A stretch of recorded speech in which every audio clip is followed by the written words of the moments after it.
Vek za vekom je prolazio. Glas proroka se više nije čuo. Ugnjetačeva ruka je teško pritiskala Izrael i mnogi su bili spremni da uzviknu: gle, prolaze dani, a od proroštva ništa. A onda jedne tihe svete noći, pod sjajem zvezda koje su vasjavale nebo, započinje priča o nadi i veri.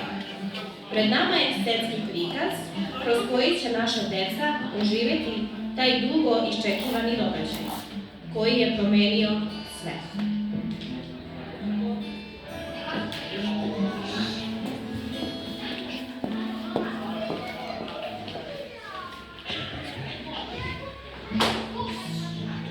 U male je jasle stavljen u gradiću Vitlejevu.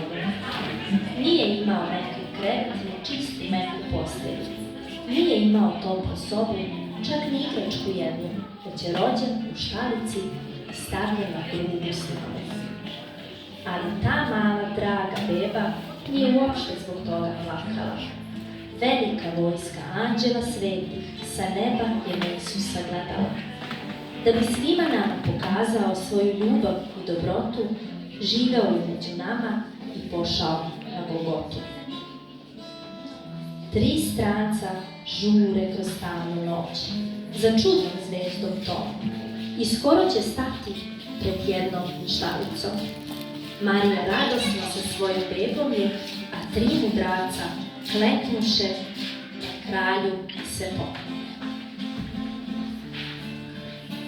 Dok su usamljeni pastiri čuvali svoje stada ovaca, na nebu se pojavila neka zvezda i jasno kao dan je zasjala.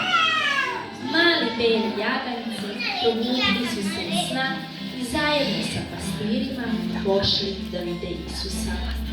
Kada su začuli prekrasnu pesmu i ka nebu pogled su podigli, nebeski anđeli Boga su slavili, što Božji sin, dete je postao u toj maloj štalici.